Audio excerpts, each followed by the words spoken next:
What up, y'all? It's your boy Gerald. And this your girl Cash. Back with another video. Yes, we are. Yes, we are. Y'all see we got our man MrBallen. We got never swim at this Australian river. This was a request to do. Yep. So we asked y'all, drop them down in the comments what y'all want to see us do. We never tapped in on this one. I don't think we ever did. This one been 3 years ago. 3 years? Oh, yeah. 3 years ago. Oh, wow. We never, right. We never did this one. I guess it's tapping in right now. Tap in. Let's get into it. Subscribe to the channel if y'all new. Today's story is about a real-life nightmare that occurred on a thin stretch of black water in northern Australia. This particular story has inspired two fairly popular horror movies from 2007. They are Blackwater and Rogue. But before we get into today's story, if you're a fan of the strange, dark, and mysterious delivered in story format, then you come to the right place because that's all we do, and we upload 1 or 2 times every week. So if that's of interest to you, the next time the like button asks for a snack, offer to get them one, and then proceed to heat up a cup of noodles in the microwave for about 77 minutes, and then serve it to them in a flimsy paper cup. Also, please subscribe to our channel and turn on all notifications so you don't miss any of our weekly uploads. All right, let's get into today's story.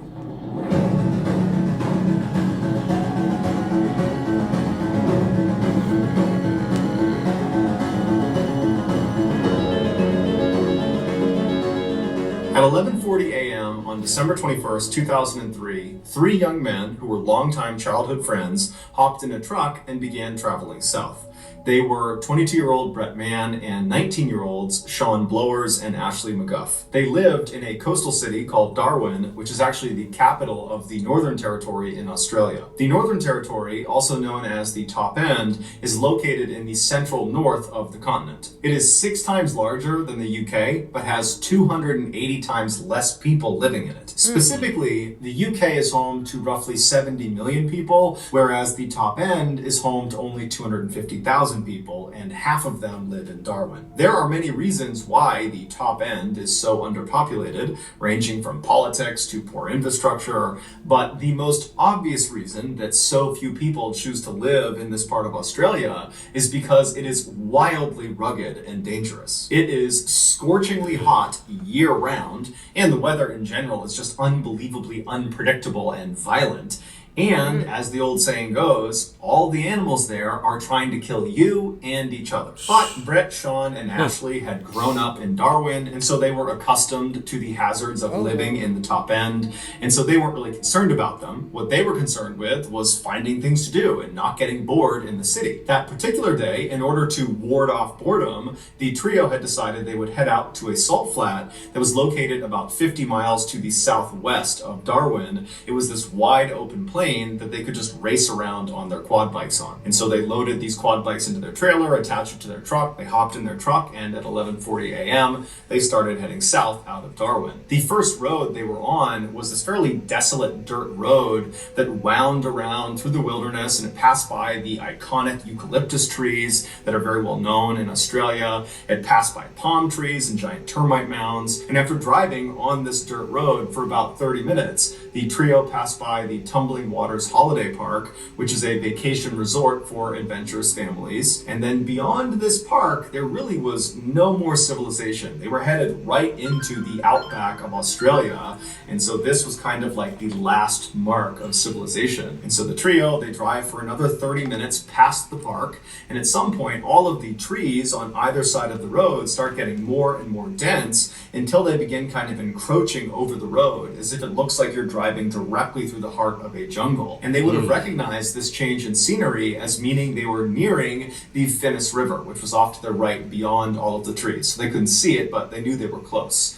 And the Finnis River was not a huge waterway. It was a 30-mile stretch that ran east to west through the Top End. And what it was known for was being very brackish and dark. You could not see into this water more than maybe an inch or two. So it almost appeared black. And so the trio continued driving along through this kind of jungle atmosphere until the left side of the road began to thin out again, and then it eventually revealed the salt flats up to their left. And so at that point, the trio pulled off on the right side of the road where the vegetation was still very thick. And then the trio hopped out of the truck, they went around to their trailer, they dropped the gate, and one by one they pulled their quad bikes off, and then each of them hopped on and drove out onto the flats. That day, the flats were actually very muddy because it had recently rained really really heavy in that area. And so the trio spent just as much time racing each other on the flats as they did trying to drive close to each other and spray mud on each other. And so for hours, they were out there having a great time. And then at 4:30 p.m., they decided it was time to call it a day. And so they drove back over to the truck. They drove their quad bikes up onto the trailer. They locked it. And then they were about to get into the truck to head back home when one of them suggested, hey, let's head down to the water and rinse our clothes off and get all this mud off of us. Now, you need to understand, in the top end, the place you want to spend the least amount of time in is the water. People in the top end assume that in any natural water body that is not clearly designated as a swimming area has at least one animal lurking in it Oh, yeah, I believe that will that. kill you. This is a literal precaution people in the top end take. And so this section of the Finnis River that these three friends were thinking about going and jumping into and washing off inside of, this was not a clearly designated swimming area, and so it should be avoided. But you need to remember, these three guys, they grew up in the top end. They were used to living in this kind of wild area, and they'd also come to the salt flats so many times over the years, and they had jumped into the Finnis River before to wash off and go swimming, and nothing had ever happened. And so really, the idea that the Finnis River could be dangerous to them, it didn't really cross their mind. They felt like, you know what, we've been there, done that, nothing's going to happen to us. And so they left the truck and walked away from the salt flats into this mangrove forest that's only a couple of feet off the road and began walking towards this river. Normally, the trip from the road through the forest to the river bank, basically where the forest ended and you reach the river, it would take about 10 minutes. But after walking in this mangrove for maybe a minute, they were already standing in river water. It was only a couple of inches of this water, but it signaled to the guys that clearly the river is very swollen from all of the recent rains, enough so that it overflowed beyond its natural boundaries and it's flooded the mangrove forest. But the three guys, they look at each other and think, what's the big deal? I'm sure we'll be fine. And so the guys continued moving on, but as the mangroves began to thin out, they began to slow down dramatically because the riverbanks on the edges of the Finnis River were very, very steep. If you were standing on dry land, if there wasn't a flooding, and you were right on the edge of the Finnis River, if you took even 1 or 2 steps into the river, you would slip down under the water and the water would be over your head. Now, as these guys are walking, because the ground is flooded with this black, brackish water, they couldn't see the ground, and so they couldn't tell where the drop-off into the river was. And so they began to slow down, and then when all the trees were practically gone, they knew they were close, and then one of them actually slipped and kind of tumbled down the edge for a second, but he turned and he grabbed one of the roots of the mangrove tree and pulled himself back up. And then the other two, after seeing this, they walked over and stood next to him, and the trio just stood there looking out at this pitch black looking river that was very clearly moving faster than normal because of all this excess rain. But they kind of looked at each other and thought, you know what, it's not that big of a deal. We'll hold on to the roots of these mangroves and lower ourselves over the embankment. We'll wash ourselves off, pull ourselves back up. No big deal. And so they each turned around and grabbed a root of one of the many mangrove trees that marked the edge of this forest, and while holding on, they would lower their lower half down past the embankment until they were submerged. And they rubbed all the mud off of themselves, being very careful not to let go of the mangrove at any point. And then as they were about to finish up and pull themselves back up and get back to their truck, Brett loses his balance and somehow lets go of the mangrove root and slips down the steep embankment, and suddenly the current takes him away from his friends and out to the middle of this river, and before long he's getting pulled downstream. And so he yells out to Ashley and Sean, who had their backs turned to him. They turn around, they see their friend, and they instinctively leap into the river to try to go get him and help swim him back to the side. Now, all three of them were very competent swimmers, and so this was not a high panic situation. This was more like a inconvenience and maybe a little bit funny, and so that's why they leapt in no problem. They figured, worst case scenario is we'll drift somewhere down there and we'll get out and we'll walk our way back to our car. But as soon as Sean and Ashley were free floating in this river, they felt how strong this current was, and it was way stronger than they were anticipating. And so they actually started to get a little bit worried, and they looked up ahead of them, and Brett, who had been in the water for 10 or 15 seconds before they leapt in, he had already moved way farther downstream than them. And so they decided, we have to get out, but we need to get to Brett first. We all need to get out at the same place. And so they decide they're going to swim downstream, meet up with Brett, and then get the heck out of that river as fast as they possibly can. And so they yell out to Brett, hey, we're coming to get you. And they start swimming as fast as they possibly can. And with the help of the current, they manage to get all the way up to Brett relatively quickly, maybe a couple of minutes. And when they reach him, Sean and Ashley go in front of Brett. And then the three of them, they stop actively swimming and they allow the current to just kind of carry them downstream. And as they're drifting, they begin scouting the left side of the river for a solid clump of mangrove trees they can swim into. Because unless there's something to grab onto on the edge of this river, they can't pull themselves out. And so at this point, the trio is definitely uncomfortable being in the water because of how strong that current is. But they're confident they're going to find a viable landing spot and they're going to get out of here and it will be a great story. And so Sean is in the front, Ashley is right behind him, and then Brett is behind Ashley. And they're all about an arm's length away from each other. And they're drifting down this river for a couple of minutes. They're looking on the left side for a viable landing spot. And then all of a sudden, Ashley just yells out, hey, I see something in the water.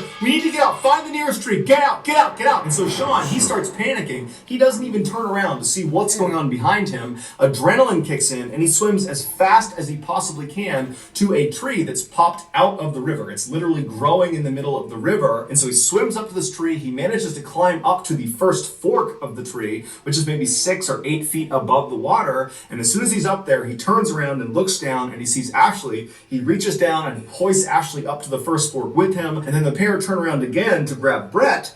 But Brett's not there. And so they look around, they're thinking, okay, did Brett not make it to the tree? Did the current pull him around? Is he at some other tree? You know, they're yelling out for him, they're looking for him, but there's no Brett. And so they're talking to each other, Ashley and Sean. They're saying, hey, did he call out? Did you hear something? Did he give some indication about where he was going? And they're saying, no, I don't know where he is. And so they start climbing up the tree a little bit and trying to look down and up the river to see if maybe they can see him. And then all of a sudden, Sean notices something yellow flash beneath them in the water. And so he looks straight down and he sees this yellow thing down there. So he nudges Ashley and he says, look. And so Ashley looks down, and as they're looking, they're about 10 feet off the water at this point. They see this yellow thing start rising up to the surface. Now, the water is so dark, they really can't tell what anything is unless it is at the surface. And so they're watching this yellow thing, and suddenly it comes out of the water, and they see it's Brett. He's got his yellow jacket on. That's what they saw. And Brett is in the mouth of a 13-foot-long saltwater crocodile. He is face down and his left side is being held in this animal's mouth and he's not moving. And so Sean and Ashley are so scared, they're just frozen. They're just staring at this monster that's in the water, that's holding their friend underwater, and they can't do anything about it. And for 2 minutes, they just stand there looking at this animal, wondering what's going to happen. And for those entire 2 minutes, the crocodile stared right back up at Ashley and Sean as if it was showing them what it was going to do to them once they got in the water. That I've done this to your friend, I'm getting you to as well. So they're staring at this animal when suddenly it just kind of goes underneath the water, back down into the black abyss, and it, along with Brett, just disappear. Ashley and Sean are so terrified that they can't even grieve for their friend. They can't feel sad for him. It's like they just go into survival mode. And without saying anything to each other, they just start climbing up this tree as fast and as far as they possibly can. And they only manage to get up maybe a couple more feet to 2 more branches. One's at about 10 or 12 feet off the water, and the other is at about 15 feet off the water. And so Sean makes it onto the lower branch, and then Ashley makes it onto the slightly higher branch. Wow. And then once they're situated on their branch and one arm is firmly wrapped around the trunk of the tree, they're able to kind of breathe for a second and take stock of their situation. And even though, of course, the elephant in the room here is that their friend was just eaten by a crocodile, but it's like they can't process that yet. Instead, they start talking about, okay, well, our families, they're going to recognize our absence and they're going to tell the police, and the police are going to launch a search and they're going to come find us. Both of them were confident, or they acted confident, that that was going to happen, but they also knew that there was no timeline for this. It could be hours or days until this actually happened. And so as these two teens are sitting on their branches, the reality of their situation really started to come crashing down on them. Because yeah, they're safe in this tree, but But how long can they possibly stay in this tree Right. for? I mean, eventually they're going to need to fall asleep. And if they fall asleep, are they going to fall out of the tree and land in the water with this crocodile? I mean, they just didn't know how this was going to turn out. And so as the two began comforting each other, reassuring each other that, oh no, it's going to be just fine. Someone's going to find us tonight or tomorrow. We'll be just fine. As they're doing that, Ashley suddenly stops talking to Sean and just looks straight down. And so Sean realizes what Ashley's doing, and he matches his gaze, and he looks straight down, and at the base of their tree, in that black water, is the 13-foot-long saltwater crocodile. It's back, and it no longer has Brett in its mouth. They have no idea where Brett is. He's just gone. Saltwater crocodiles are considered the most aggressive and dangerous crocodiles in the world. And they are one of only 2 crocodile species that will actively hunt humans when given a chance. And so these 2 teens are helpless in this tree. All they have is some separation from the black water and this animal down below. And so they just find themselves staring straight down at this crocodile. And in turn, this crocodile just stares right back up at them. It's very clearly waiting for them. It wants them to come out of the tree so it can eat them. And so the crocodile just continuously repositions itself all around the tree. It's just keeping the top of its head out of the water so its eyes can look up at them. And so the teens are just praying that at some point it will grow tired of them and will leave. And after several hours, right as the sun is about to set, this crocodile does seem to give up on them, and it drifts under the water and disappears. After a couple of minutes, Sean, who was on the slightly lower branch, decides he doesn't want to be any closer to the water than he needs to be, and he's going to climb up to Ashley's branch. And so he very carefully stands up on his branch. He makes sure he's got solid footing, and then he reaches up and he grabs a branch with his right hand, and he kind of tests it, and he feels like it's pretty sturdy, and then he puts all his weight on it and tries to reach for another branch when this one breaks. And as soon as that branch broke, Sean tumbled 10 feet into the water. So he hits the water, he goes all the way under, he sinks a few feet under, and immediately he's turned around and he's trying to swim as fast as he can to the surface, and he's just expecting at any moment this crocodile is going to bite him. He gets to the surface and he looks around. It's a little bit dark, but he can immediately see his tree, and he realizes the current has pulled him away from his tree. And so in a panic, he starts swimming and kicking his legs as hard as he possibly can to get back to this tree. And he knows the whole time he's kicking his legs, he's just attracting the attention of this crocodile, but he's got nothing else he can do. He's got no other tree he can reasonably get to that will provide safety from this animal. And so with every ounce of energy he's got, he kicks and swims, and finally he manages to grab a root of this tree that his friend is still inside of, and he begins pulling himself with his lower half still submerged in the water. And so as he's dragging himself towards the trunk of this tree, he's just waiting for this crocodile to bite down on his legs, and finally he gets to the trunk of the tree and he's able to pull his body out of the water, and he clambers up to that original branch he was on, and then he and Ashley work to get him up to Ashley's branch. And as soon as he sits down next to Ashley and he's secure, they both look down, and just a little ways away from the tree, basically in the area where Sean had just landed in the water, they see with the little light that is left, this crocodile swimming right back over to the tree, and it camps out right underneath. Sean had gotten out just in time. When the sun finally did set about 10 or 15 minutes later, it became pitch black. There's no ambient light in this part of the world. There aren't any buildings or cities close enough to this area, and so it is truly pitch black. And so they could no longer see the crocodile down below. But they knew it was there because periodically they would hear it repositioning itself right underneath them. Also, because it was so dark, the 2 teens could not actually see each other. And so they began holding on to each other, and then anytime either of them moved, they would announce their movement to the other, just so they knew they had not fallen asleep and were not falling out of the tree to a horrible death. And so a few hours went by like this, where it was silence with the exception of the sounds of this crocodile repositioning itself periodically. A little after midnight, a huge storm rolled into this area, and it began absolutely downpouring, and the raindrops that were hitting the river were so loud that the teens could no longer hear the sound of this crocodile. And so they had no idea if it was still down below them or not. was still But there. every time lightning would strike, it would illuminate the sky for that flash of a second, and in that flash, they would look down, and there would be the crocodile. After several hours Man, the of this crocodile- super intense downpour, the two teens also started to become concerned that all this additional rain could raise the water level of the river all the way Closer up to high it. enough that this crocodile might be able to Yeah. jump out and reach their legs. But because it was so dark, they couldn't actually see the top of the water. And so they had no way of knowing if the water levels were actually rising or not. And so they both kind of sucked their legs up onto this branch and tried to make themselves as small as they could while still remaining anchored to each other and also to the branch. And that's how they sat for the next several hours, just hoping they would survive the night. Finally, when the sun came up that following morning, the teens immediately noticed that the crocodile was still right below them, just Damn. working at the base of the tree, waiting for them. And they also Wait, noticed the water level of the river had clearly come up quite a bit. And so if they weren't rescued soon, there was a good chance that another heavy rainstorm, that crocodile would be in range of them, and there was nowhere they could go. They were as high up as they could get. Not to mention the fact they were hypothermic, they were weak, they were tired, and if you fall asleep, you're going to fall in the water. And so the two teens, they knew they did not have much time left. Luckily, at 10 a.m. that morning, they heard the sound of a police officer who was out in the mangrove forest. It turned out their families had recognized their absence. They'd called the police, and that morning a search had been launched. They had found their truck and then had been walking down the river yelling out to them, and then they finally did find them. Initially, when they located these two teens stuck in the tree, they called in a helicopter to hover over them and lower down a ladder that could climb back up.